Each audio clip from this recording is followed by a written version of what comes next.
Question is that this bill be now read a second time. I call the member for Ryan. Thank you, Mr Deputy Speaker. Mr Deputy Speaker, there is a key principle at the heart of forward-thinking governments that also better positions the management capacity of the governments which follow to deal with emerging challenges.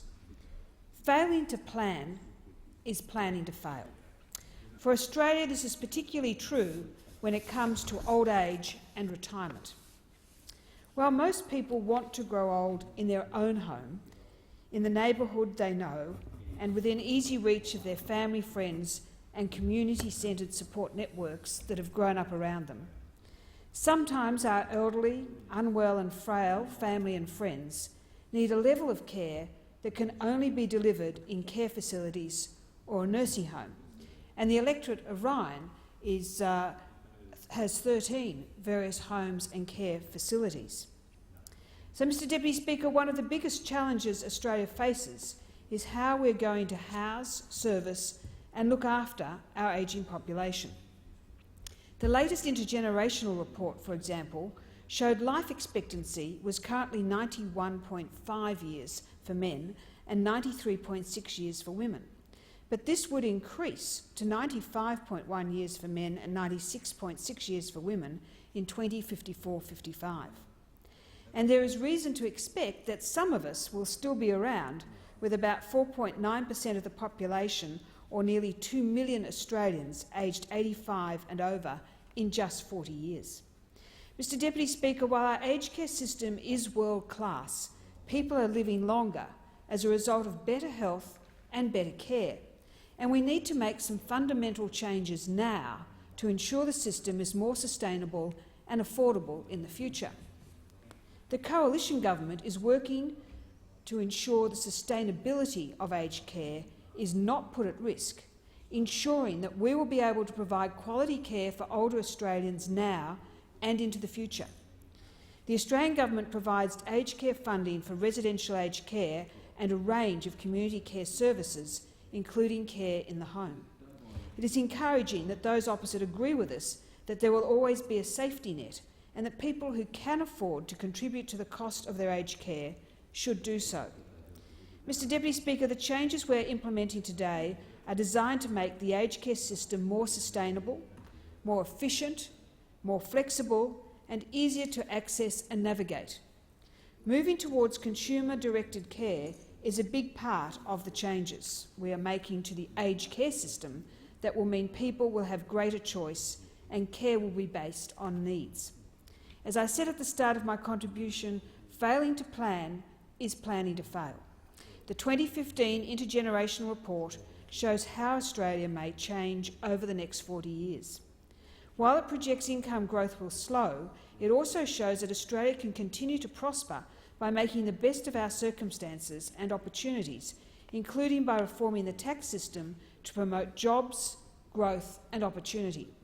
We need to do whatever we can to rein in unnecessary costs that are built into the aged care system today in order to make services more affordable sooner. We're helping to create the most agile, innovative and affordable aged care sector for future generations. I congratulate the Minister for recognising this and, more importantly, for doing something about it. Mr Deputy Speaker, Australian government expenditure on aged care has nearly quadrupled since 1975, and as a result of the increase in the number of people aged over 70, expenditure is projected to nearly double again as a share of the economy within 40 years. In effect, expenditure is projected to increase from 0.9% of GDP in 2014-15 to 1.7% of GDP in 2054-55.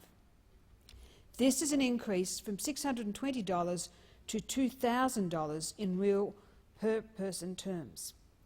Mr Deputy Speaker, when looking at the big challenges facing the Australian government, it is generally a good idea to have a look at the legacy of previous governments. In this context, it is worth recalling that when the Rudd-Gillard governments came to office, Labor inherited a surplus of $20 billion with no net debt and $45 billion in the bank. When the Rudd-Gillard-Rudd government left office just 6 years later, it left in its wake 200,000 more unemployed, gross debt projected to rise to $667 billion, $123 billion in cumulative deficits, the world's biggest carbon tax, and a mountain of job-destroying red and green tape. If no action was taken on Labor's reckless spending commitments within a decade, our interest payments would have been $3 billion a month. Clearly, there is a need to rein in Labor's debt and do whatever we can to grow the economy and create jobs. Excessive red tape can detract from productivity and ultimately lower the standard of living of all Australians. I welcome the Aged Care Amendment Red Tape Reduction in Places Management Bill 2015 as just one more step forward in our government's deregulation reform agenda.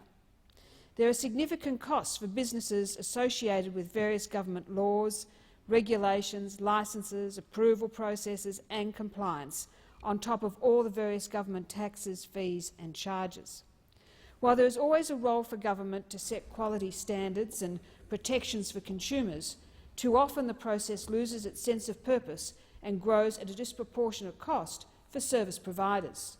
This unnecessary cost, the cost of government red and green tape, is then passed on to the consumer as higher-priced goods and services. Mr Deputy Speaker, boosting productivity and reducing the burden of regulation is crucial to making Australian businesses, entrepreneurs and workers better off, while also helping drive down the cost of services for consumers.